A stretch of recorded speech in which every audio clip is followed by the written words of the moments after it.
What could be one of those questions? What are your sellers' motivation? Do they need extra time in the place? Do they need a fast close? Have they already moved out? Are they waiting to sign, on the dotted line for a contract in a house they've already found? Oh, here's the best one that I love. What do you think your seller is expecting price-wise? Or, how many disclosure packages do you have out? How many offers are you expecting? How many other agents are you talking to like you're talking to me who are asking you real questions? What can I do in this offer to make this an easy yes for your sellers? Welcome to Rethink Real Estate. My name is Ben Brady, and this is a real estate podcast aimed to deliver sales strategies, marketing tips, and business insights from industry experts and myself to build a listing-focused business for the future.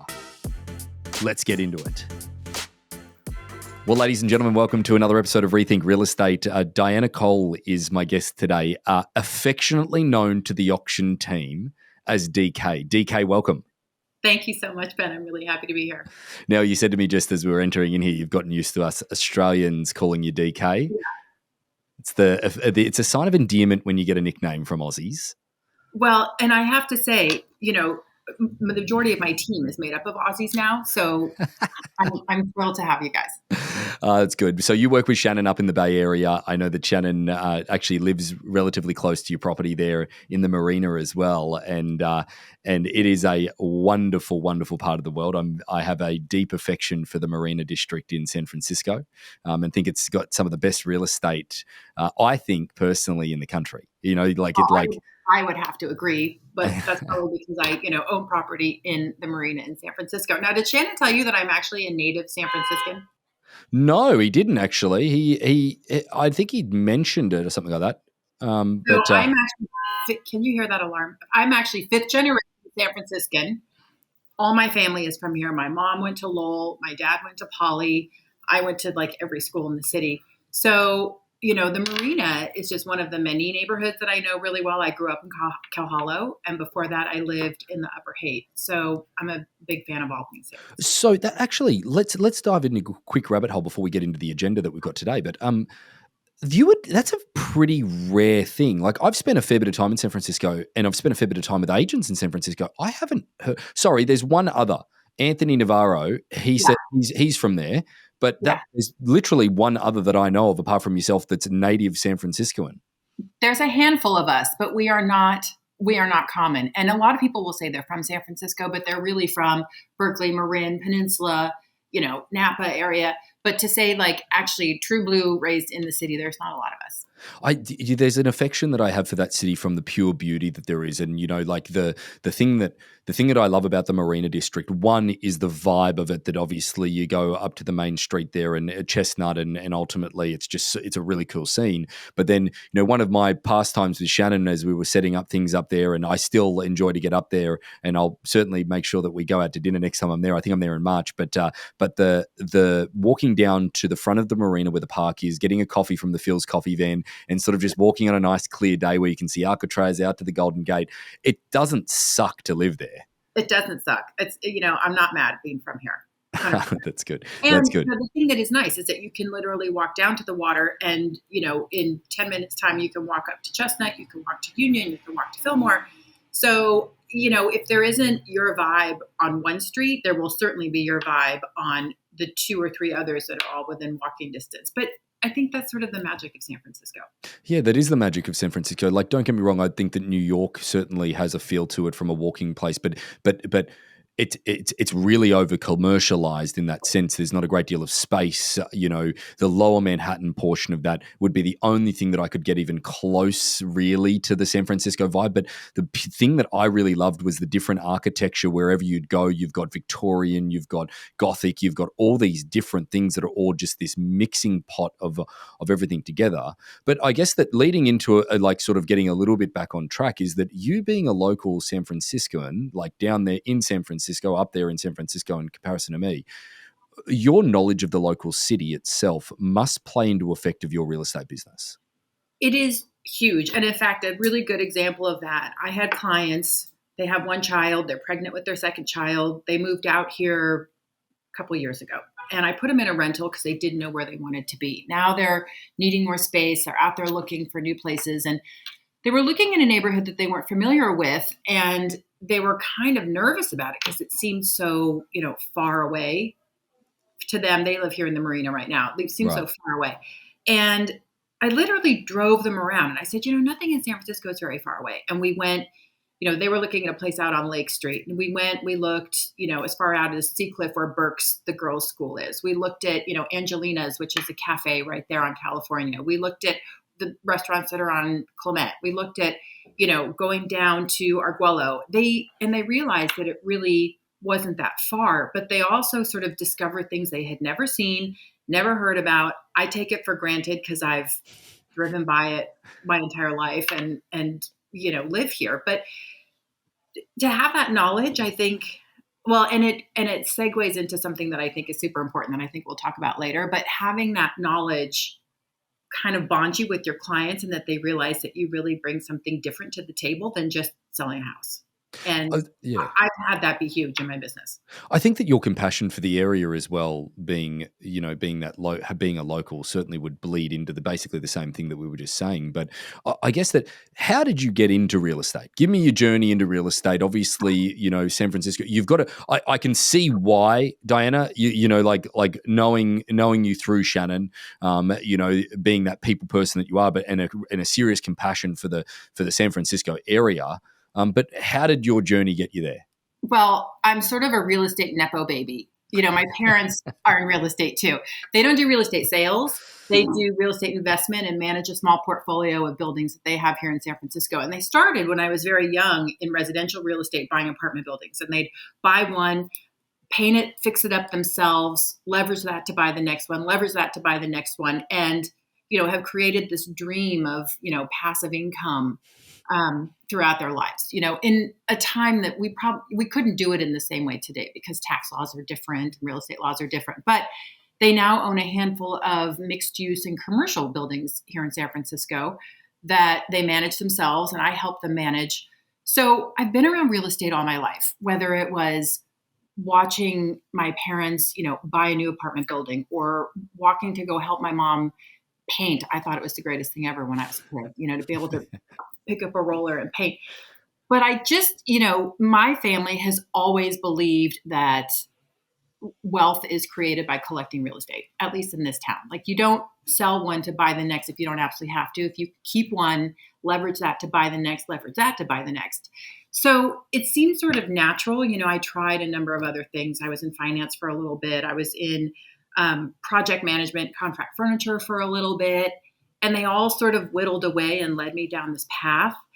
But I love connecting people with stuff. I love, problem solving. I love a good challenge. And so it just sort of naturally led me into real estate, residential real estate. Started in property management, moved into residential real estate.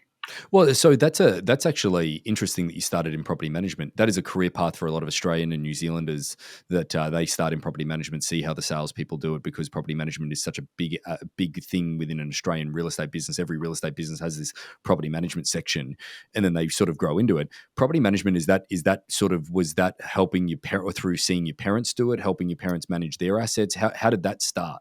Well, I think, as a younger me, I saw it as a natural step into being able to help my parents and support them.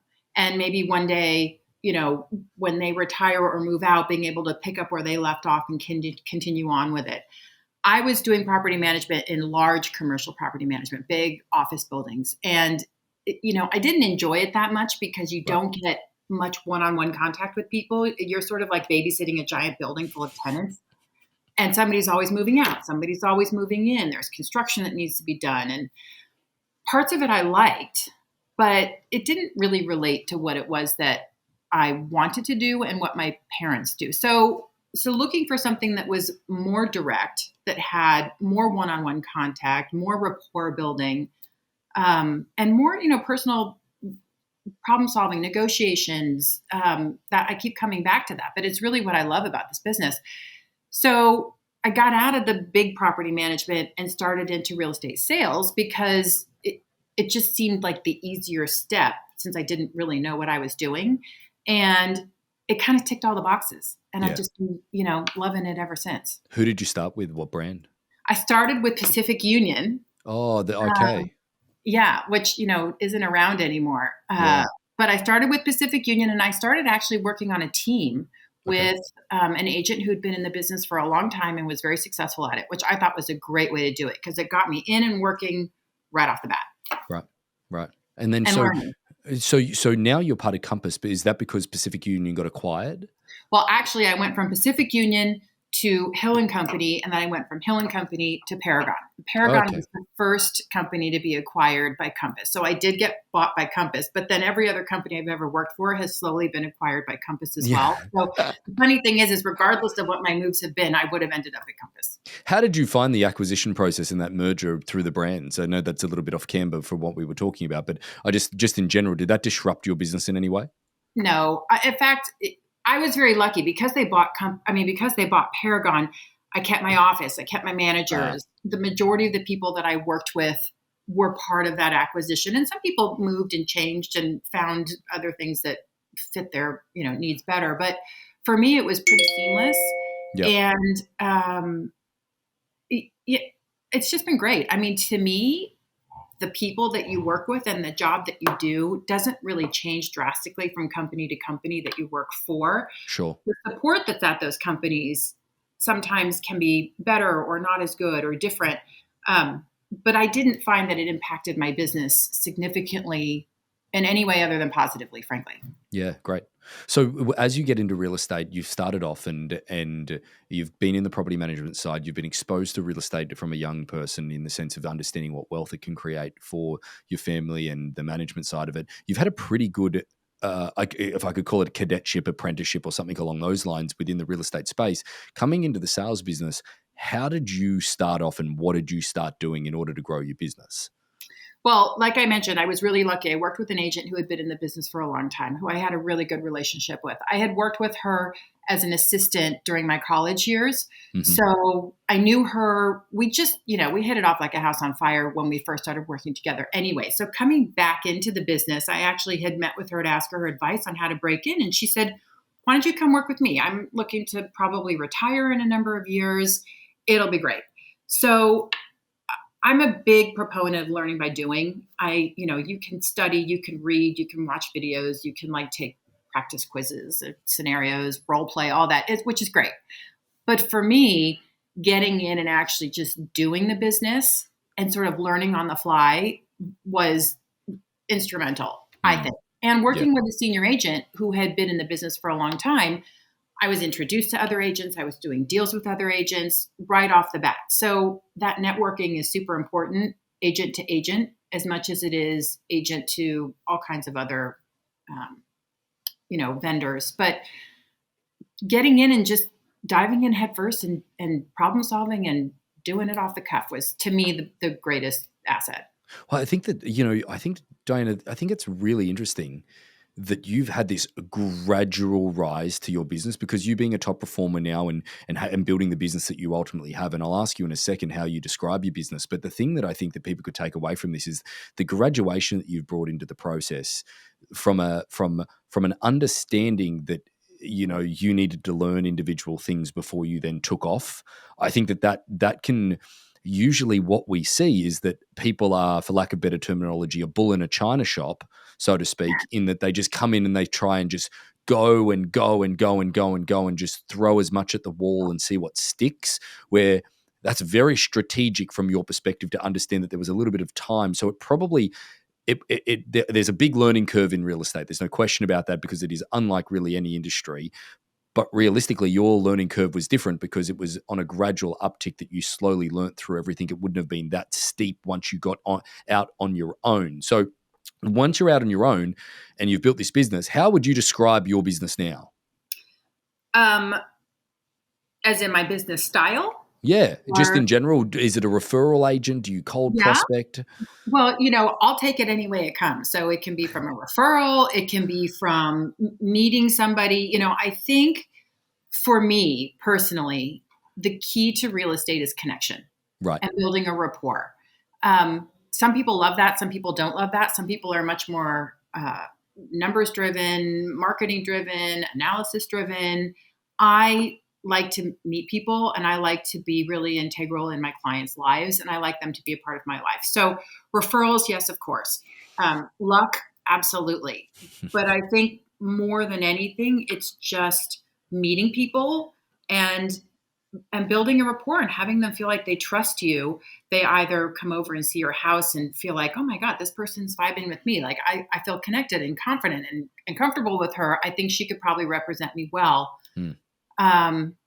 I also think having my hands in a lot of pieces of the business, I've been involved with contractors. I've been involved with handymen. I've been involved with painters. I've been involved with furniture. I've been involved with remodel and interior designers and decorators and stagers. And, having an understanding of all of that makes the process very complete to me as a project. I like to sort of have my fingers in every piece of it. Right. That's the fun to me. So I think when you meet people who see that and understand that, they are either naturally drawn to you or they aren't. And the ones that are, I have great working relationships with that, go on for years, and they refer friends and family to me. And I would say that's the basis of my business. A curious question for you is that San Francisco has gone through some incredible incremental change. Now, I guess you have been there and growing up through San Francisco, you've seen the evolution of the tech world, startup world, all of those different things that have come into the Bay Area. And in some ways now almost starting to kind of a little bit move out. Don't get me wrong. I still believe that it is the center of the universe when it comes to tech, venture capital, all those different elements of the world. But again, you've seen it when technology wasn't really a big thing, and then moving through, and now you're seeing it in the sense of that the offices in the downtown area are sitting vacant. Someone explained them the other day that there's some pretty big vacancies there, that they believe that the offices in downtown San Francisco will become like the pyramids. They'll just be great to look at, but serve no purpose because a lot of them don't fit the residential apartment sections. They wouldn't work out. Give me your view of the dimensional change of San Francisco. Oh my God. This is so funny because I remember as a kid listening to, my grandparents, when I was young, San Francisco was like this. And my mom saying to me when I was young, and now I actually am at a stage of my life and there has been so much change that I say this to my daughter all the time, and I would see some fundamental things that are different. I remember when the first .com bubble came and it was like, dogfood.com, I don't know, photos.com, walkyourdog.com. It was a whole bunch of excitement over things that really didn't change our life very much. And I think that's probably the biggest difference of where tech was then and where tech is now, even though it's morphing, changing, leaving, moving. People are working from home and not from offices, but this is technology that is actually like creating a change in people's lives. It's changing the way doctors treat patients. It's changing the way sellers sell real estate. Yeah. So I think it's like you, I think it's here to stay, but it definitely is switching. I used to work downtown and I loved going down there. I felt sort of fancy and important walking around the financial district and my, business, whatever I was running at the time. You go downtown now and it is like empty. Yeah. Or it's just sort of been invaded by homeless encampments and drug users and outdoor drug use. That never happened when I was a kid. Can I ask about that? I'd love to get your opinion on that. Like homeless. Don't get me wrong. I believe LA has far worse of a homeless problem than what San Francisco does. I think that San Francisco is just what is it? It's actually, isn't it like 3 miles by 3 miles, the actual county of San Francisco? Like 7 by 7. 7 by 7. Sorry. Okay. So you take, a concentrated area and homeless becomes a problem within these individual areas that people go there and go, oh, I just won't go downtown because of the homeless issues and all of that type of stuff. It's not everywhere. It's only really the Tenderloin that's really, really, really bad in some of the outskirts. But then LA is 50 times as worse. It just is a bigger, more open space. So it's not as concentrated within an individual environment. What have you seen, that do to the city, being the homeless stuff? Well, I think it is sad and tragic. I am really sad that kids, but anybody, but particularly young people today, are walking around and it's just commonplace to see people sticking needles in their arms. I mean, Yeah. I never saw that as a kid. Like, Yeah. I thought that like punk bands, that was like the closest thing I could think of. Punk bands in England, those were the people who were, junkies and that sort of thing. But to actually walk around now and see it be commonplace that people are sitting outside doing drugs, nodding off, living in these huge, and that the city is okay with it, I Yeah. think is really sad. And, Yeah. I, as we talk about, love the marina, live in the marina, but I see it a lot in the marina. And I think it's a shame because it's affecting the way that people live. And these are tax-paying people who pay a lot of money to live in a city like San Francisco, and to have the city not care that there are junkies on the corners, people sleeping in the parklets that they're now allowing full time, tents all over the place. People are using the sidewalks as a toilet. They're using people's garage entries as a toilet. They're sleeping in their, in front of their front door. I mean, it's just, I think it's really unforgivable Yep. that it's become okay to just trash stuff, steal stuff, trash stuff, destroy people's property. And somehow San Francisco has become so A-okay to all of this that it's like, if you try to do anything about it, you're ostracized. And I think that is a shame. So it isn't limited to certain areas like it used to be, the Tenderloin, or, when I was a kid, it was south of Market. Right. It's everywhere now. Okay. It's everywhere. And Right. I think it's a travesty for the city. So that said, is that obviously the city has gone through a lot of changes, and when I say the city, I mean the Bay Area in general as well. You've seen people moving out of the city into the outskirts, like around Marin and down the peninsula a little bit further, and maybe over. I know Livermore is seeing a great deal of people move there as well. From an affordability perspective, out to Walnut Creek and things along those lines. What do you think the future of the Bay Area, San Francisco, technology, all of that type of stuff, with a few of the issues that it has at the moment? Because the thing that is, it's a magical place. It's a place of opportunity, and it's a place where if you've ever started a business there, or it'll truly have a foundational core of people that will always be there. And the Silicon Valley type of outlook of this, it means that I think that it will be still one of the core hubs of all of this for the future. But are you seeing that affect people moving external or remote work or whatever? Are you seeing that affect the Bay Area, or you're seeing that affect San Francisco specifically? I'm seeing it affect San Francisco specifically. I mean, I had a lot of clients in the past couple of years who would have probably stayed in San Francisco, but chose not to. Now, some of that was pandemic related. Some of it was needing space. I think a lot of people's dreams got fast forwarded through the pandemic. People who thought, well, I'll stay here for another 5 years and then I'll retire, or I'll have a different job and then we'll move to our dream home. But suddenly now people can work from anywhere. Yeah. So it allowed them to fast forward some of their dreams. So they, moved to Carmel, for instance, or moved to Marin, or moved to Big Sur. I think the city, like any city, is going through some growing pains right now, trying to figure out who it is again. Yeah. She's trying to figure out what she looks like. What is she going to wear? What is, and it's tough. And I do believe it will come around. People love the city. The city has got tremendous wealth, both, actual monetary wealth, but also wealth of knowledge, wealth of experience, wealth of, big things. So I think it's going to come back. It's just going to sort of take some people getting together and figuring out how to make that happen. Just some of the neighborhoods there, like the marina is one of them, Pacific Heights, some of those areas that are just spectacular places, is just somewhere where you could not replicate that ever again. Like, you think about it, you move remotely, you go to Colorado, you go to Utah, you go to all these different places.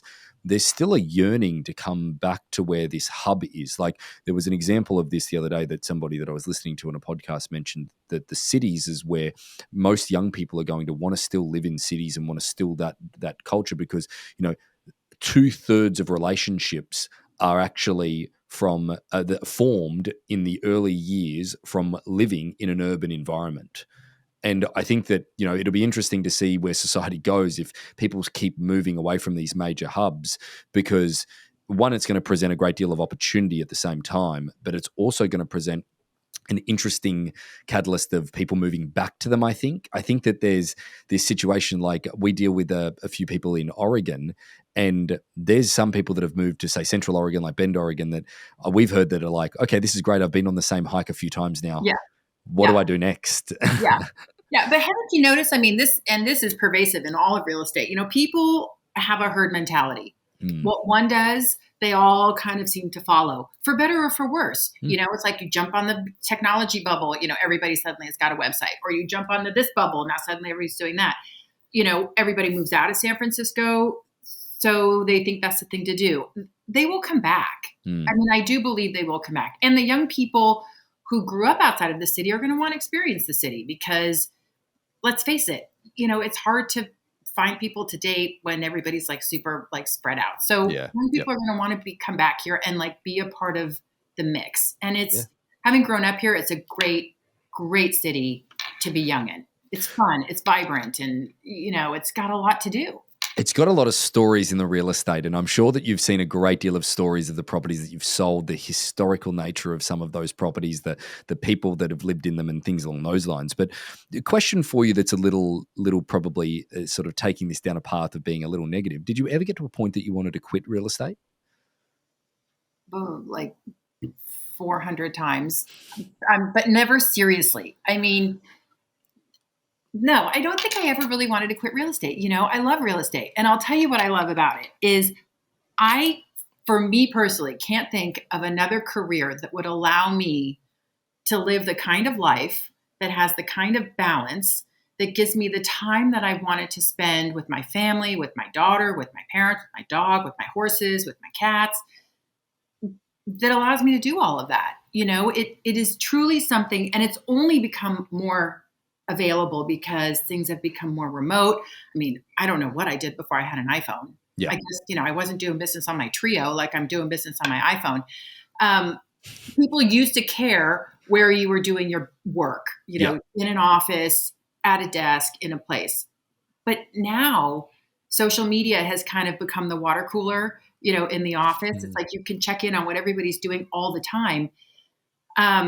So I mean, have I wanted to quit? Yeah, probably 1,000 times when, I find that, a sewer lateral is busted and I don't want to deal with it. But seriously, no, I've never really wanted to quit.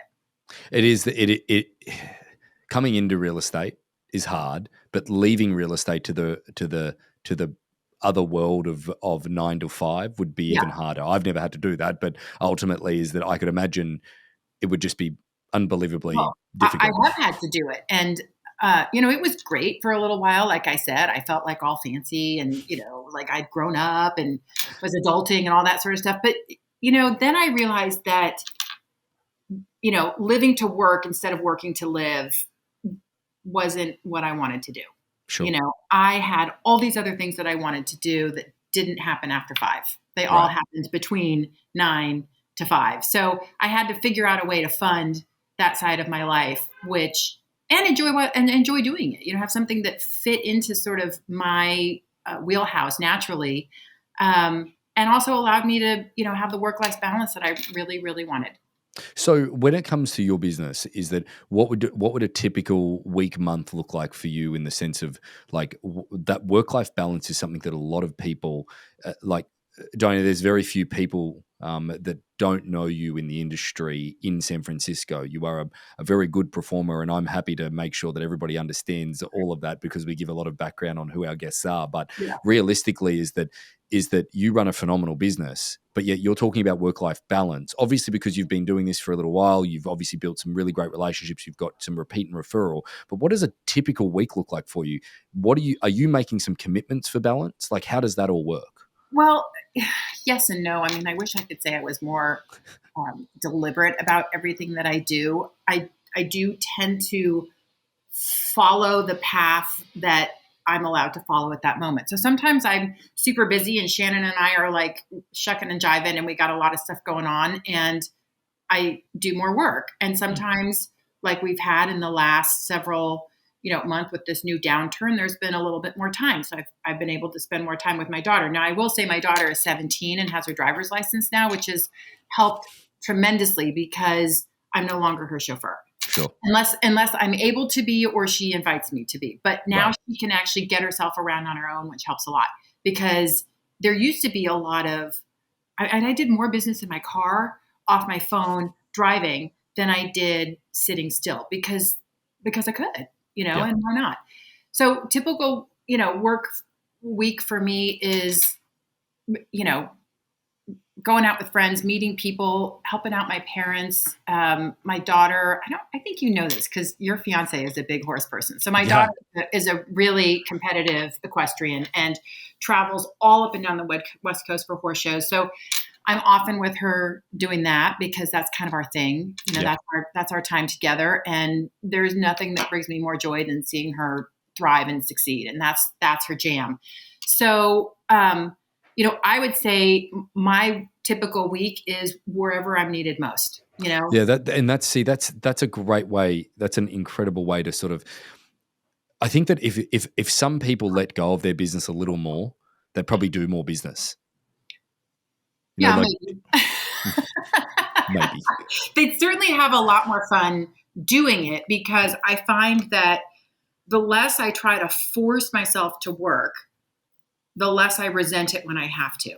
Right. So I really embrace the work when I have it. Yep. And I really embrace the free time when I don't, Right. because I discovered years ago that stressing out and worrying and not enjoying my time when I'm not working as much just gets wasted, because then I get busy and I wish I had time to do all the things that I didn't do when I had time.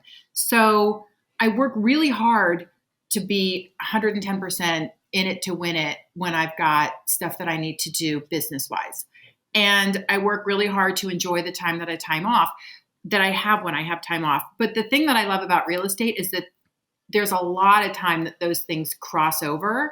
And the people who I love spending the time with most end up being the people that I end up doing business with as well. Right. So it becomes this like perfect mashup of, working with your friends. Yeah. Or Yep. your clients becoming your friends. So your work becomes very socially oriented. So your business, more listing or buyer based? Listing. Have you done that by design or is that by default? I think that's just by sheer luck. Right. I was good because I knew the answer to the question before I asked it, that it is a more listing orientated business. But do you think that that's through there obviously was a time of your business where probably it was more buyers, but is it from just the evolution of your relationships with people that it's now more listing focused? I think it is. And I think, although I have to say, I represented some people in some really great buys too, who have been new to the city. And the reason we connected was because they found me as sort of their tour guide, and we continue to be friends because of that. It's hard to say. I don't know. I think it's kind of just luck of the draw of who I meet, and maybe that's who I attract towards me. Sure. Or maybe it's because that's just how the referral thing went. I don't know. I will tell you, I find listings easier than buyers. Oh, yeah. We do not have an easy buyer market here, because when the market is really strong, buyers have a hard time competing. And when the market softens like it does right now, buyers have a harder time qualifying. So they kind of get, they're damned if they do and they're damned if they don't. It seems like a tough relationship that you would have with them, is that management of expectations of a buyer when they've missed out as often as they do in San Francisco when the market is really moving. How do you manage that relationship with them when they do miss out? Is it expected, or is it because I know that if I'm talking to Southern California agents, or I'm speaking to agents, that don't have a great deal of multiple offers on their properties, they wouldn't know how to handle the emotional relationship of a buyer basically having a meltdown and blaming them because they missed out. I'm really lucky. I don't think I've ever been blamed by a buyer that they missed out on a property, but I also, every offer that I write on a property, I assume they're going to get. Right. I just go into it right off the bat, like, we are going to get this for you. Now, I'm very lucky.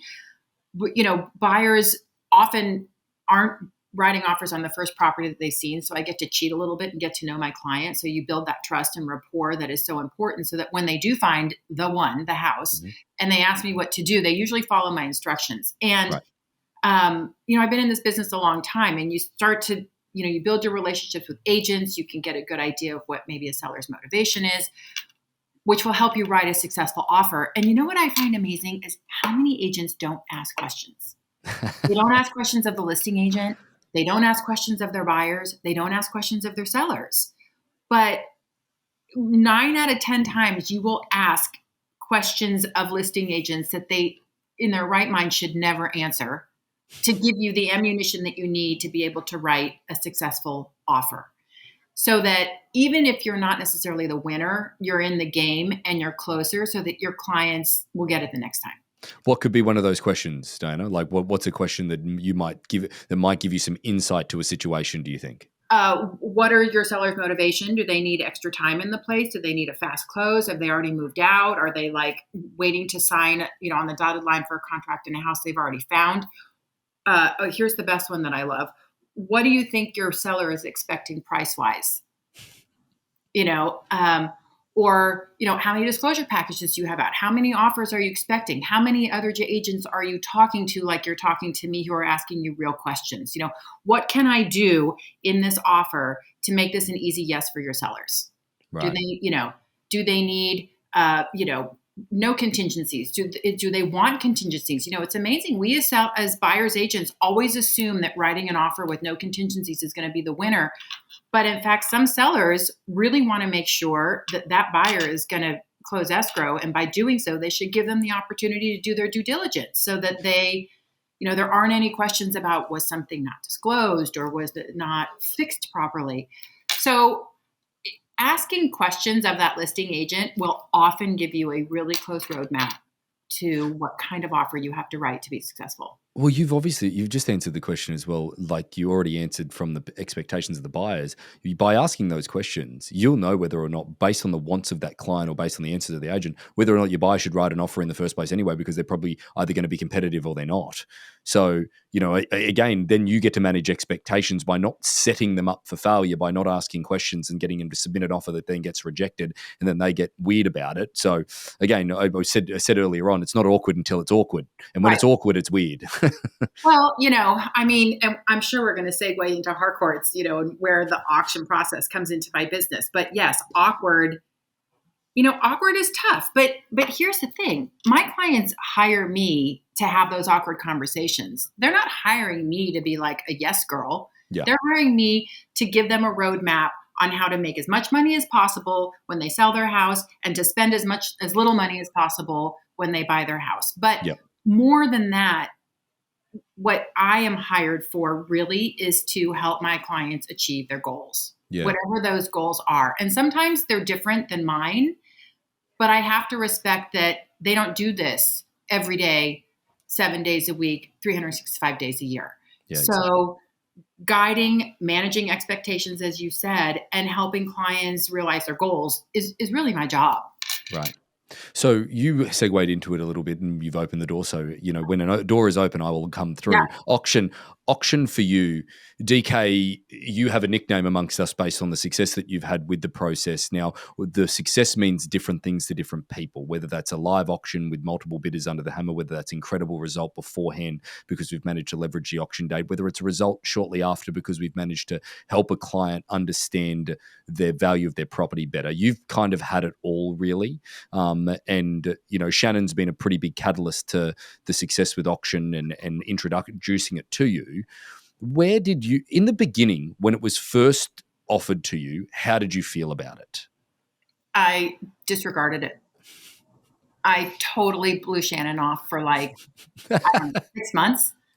I mean, and I didn't really mean to because he sounds so charming and he's got such a great voice and, I love you Aussies.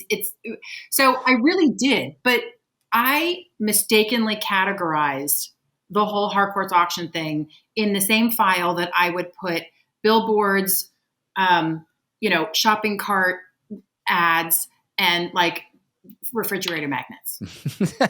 It sounds great. Thanks for the call. I appreciate your time. Close the drawer and never open it again to reconsider. And, to Shannon's credit, he didn't let me get away with it. We touched base. Yeah, we'll get coffee. And I really had every intention because he seemed like a nice guy. When we finally met face to face, I realized what an asset this whole hardcore auction thing was. And it didn't take me long. And then I became like an instant adopter, like a hardcore instant adopter, and have used it in everything since then. And it's been fantastic. Where did you ever have you seem like a person that when you commit pretty hard, and you can certainly shut out the noise of possibly other people. Did you get any backlash from the other agents, or have you seen the backlash locally from people saying, "What are you doing, Diana?" or "Why are we doing this?" and whatever it is? Yes, but I wouldn't call it backlash as much as I would call it just interest. And I don't even want to say confusion. Confusion's not it, but it's a lack of understanding. But I'll tell you, and I've had a lot of agents call me, they'll talk to Shannon or they'll talk to the other guys over at Harcourts, and these people are not buying it, not drinking the Kool-Aid. And they said, well, give Diana a call. And, like this, we're having a conversation. They're like, oh my God, this makes so much sense now. Not that it wasn't explained to them well, but they didn't, again, know where to put it in their business. I think I got off the topic of what your original comment. No. I just like the agent kickback and things along those lines. Like, again, just so everybody knows, I'm expecting I'm expecting an invoice from DK, at some point, from the time that. So, one of the key strategies of Harcourts is the open house, right? Crowdsourcing and having groups of people. So I've had lots of agents through the open houses that Shannon and I are running, which is where I have most of these conversations. And it's funny because it's kind of like a cartoon. It starts with me talking to one agent, and then all of a sudden another one kind of overhears and gathers around, and then another one overhears and gathers around. Before you know it, it's like me and 5 agents talking about Harcourts auctions and why I chose to go this way. And rather than saying that I'm crazy, they all, oh, that's so interesting. Like, I totally get it now. Like, this makes total sense. This is great. And I think they walk away at least understanding it. And then the next time they get a call from Harcourts or Shannon, whoever it is making the call, they aren't so quick to like put it in the refrigerator magnet category and are a little more open to putting it in their like toolbox category. Do you think it has a place moving forward in the Bay Area? Like, again, like 100%.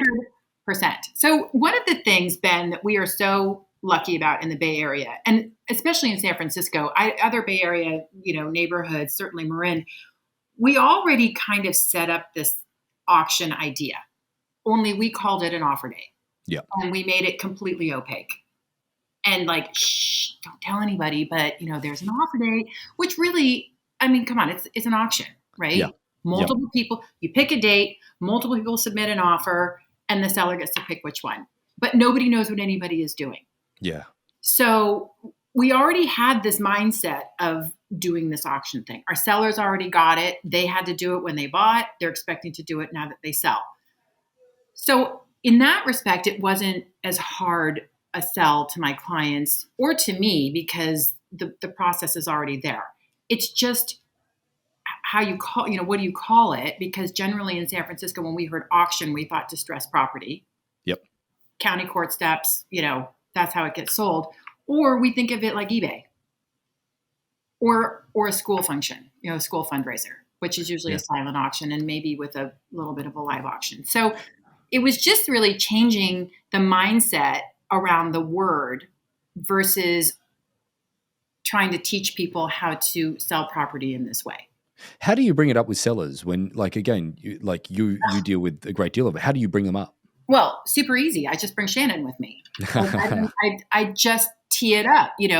You guys have such a great system in place. I mean, you've got the brochures, you've got the analytics, you've got the YouTube videos, you've now got the podcast, you've got successful stories all over the Bay Area of almost every level that a transaction could be in. It could be, before you get to listing. It could be after you've already listed and it's not working. It could be you tried a pocket listing, it didn't work. Now you're going to go a different way. It could be something that's been on the market for a year and it's not selling.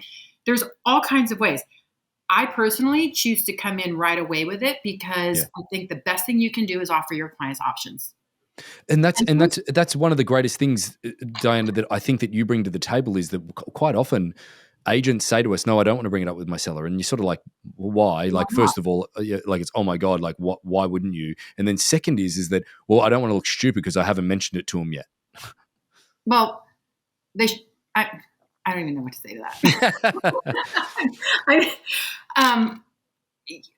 I think, you ask, is there longevity for auction in the future? I mean, really, I remember doing business in real estate when there was no internet, and the internet came along and like changed everything, right? Like, what did we do before it? That's kind of how I feel about auctions too. I think it's the next best thing that's happened to real estate since the internet and the iPhone. Well, this is a mutual admiration society in the sense of auction. I can tell you that I'm now. not even kidding, because why wouldn't you try to make your property as attractive to as many people as possible, available to as many people as possible, and then give as many people as possible the opportunity to buy it, all knowing exactly what the other people are doing. So it isn't the secret. It isn't opaque. It isn't like, oh, I can't tell you, but read between the lines. Like I maybe have like 4 people interested. Everybody knows. And don't we all perform better when we are well educated, understand the risk, and know exactly what we're stepping into? I mean, I don't like buying a car blindfolded. Why would I want to buy a house blindfolded? That is folks right there. Jeez. Any good material that comes out of this, by the way, immediately becomes mine. Okay. So let me I'm calling Shannon after this and telling him that one. He probably already heard it from you and be like, yeah, hey mate, this is this new line. Use this. But it's true. Why would you make it as difficult and secret as possible? Open it up. That's so good. Everybody knows exactly what they're doing, seller included. And the magic word here is manage expectations, right? You manage the expectations of both sides throughout the entire process. Disclosures are done. Hopefully you get it, you get a contingency-free offer. Hopefully you've got 2 or 3 people who are, waiting, to bid on this property. I have seen it work in sort of like every side of the deal. Yep. Before, during, and after. Yep. And again, I think that that's what I mean. The one-dimensional thought process of most agents is the perspective, oh, well, we didn't get an offer before auction, so it didn't work, or we didn't get bidders on auction day, it didn't work. I think I've seen you, Diana, understand it from a perspective of, no, I've used it as a tool in order to educate my clients based on a volume of interest at a certain price point based on we've brought everybody through the door. And, and I think that there's multiple different ways of a use case, but it's just, it's refreshing to see that you just have adopted it because you've believed in it because you've seen it worked, and now you're giving people choice. I think that there's a fiduciary obligation as an agent in order to give choice, and I think that that's what you do to your clients. You give them the choice. Yeah. Well, and really, it just makes me better at what I do. I'm telling them there's Avenue A that will get you this result. There's Avenue B that will get you this result, and I'm not telling them that they're wrong for choosing one over the other, but I can tell them which one I've had the most success with, sure, and which one I think they will have the most success with. Sure. If they choose not to go that way, that's fine. That's their choice. But here's the best part about it, Ben. They may choose not to go that way and then change their mind halfway through. And you can pivot from non-auction to auction like in 2 seconds flat. You can pivot after you've been on the market for 30 days and it hasn't sold. You can pivot 2 weeks in when nobody's showed up at your open houses. Or, you could pivot when the client just sort of changes their mind. I mean, that's the beautiful thing about how this auction process works is it doesn't have to necessarily be all in day one, even though that's what I strive for, because that is generally what works best. But you can try it a different way. If it doesn't work, move into the auction way, which will work. So final question, at the risk of outwearing my welcome, and I appreciate all the time that you've given us today, is that what do you think the market does in 2023? Oh my God. Isn't that like the loaded question? It is the loaded question of all time. That's a really horrible question for someone to give you. I can tell you what the statistics are saying, right? They're saying that there is more people writing offers. They're saying there's more people applying for loans. There's more people at open houses, end over end, we have less inventory now than we did this time last year, that we've sold less now than we did last year. What is going to happen for 2023? Well, I think managing expectations, again, is what it's all about. I think, and again, this herd mentality idea, when things shift in markets like we have in San Francisco, they shift fast and they shift hard and it freaks people out. understandably, right? So they kind of like, they stop, they take a moment. Well, one stops and then they all stop. They take a moment to kind of like check it out. Like, oh my God, if I dip my toe in, am I going to drown? Is it going to be cold? Is it going to be hot? What am I going to do? They kind of all step back and watch each other to see who's going to make the first move. And I think our market in 2022 was very frozen in that way, that nobody really wanted to be like the guinea pig who went out when the shit was hitting the fan. Yeah. But, you know, people adopt and adapt. And as interest rates got a little higher, suddenly that became the new norm. And a lot of people lost their jobs. Maybe that slowed down a little bit and they figured it out. People always come around. So what do I think in 2023? I think we're slowly going to start seeing people buying real estate. And I think you're going to see people who never could have bought real estate 2 years ago being able to get their foot in the door, which is great.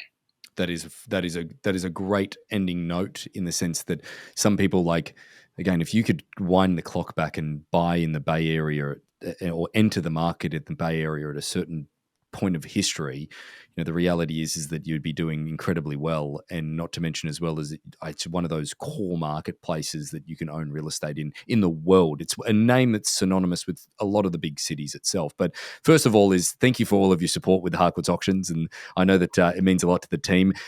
Quite literally, I believe you're one of the only ones that we've got a nickname for, because DK is so good. It's just so good. It's so easy to say. It's funny, it's like we're just talking to Shannon, and we were talking about just the pipeline stuff and whatever it is. Like, DK helped out on that one. She gave that person called me. Oh yeah, no, DK sounds great, mate. That's awesome. It's so second nature now. So you're essentially one of the Harcourt's Auctions team, as far as we're concerned. Well, but you are. We never even got to talk about teams, but I have to say you are a huge part of my team. My business has done nothing but get better since you and Shannon and Harcourt's came into my life. And anybody who calls me to talk about it, I can't stop. So keep sending the people. I'm happy to sing the Harcourt praises. We are in your debt, and I appreciate you putting up some time today. You're a big name in the Bay Area for us, and certainly, hopefully, definitely, there's been some value that people can take out of this. But thank you so much for joining us on Rethink Real Estate. I am thrilled to be here. Thanks, Ben. Take care. Thank you. So about 75% of our audience hasn't liked, followed, or subscribed to our podcast. It would mean the world to us, and it would help this podcast more than you know to expand our reach if you were to like, follow, or subscribe on any of the platforms that you're watching or listening on. Thanks again.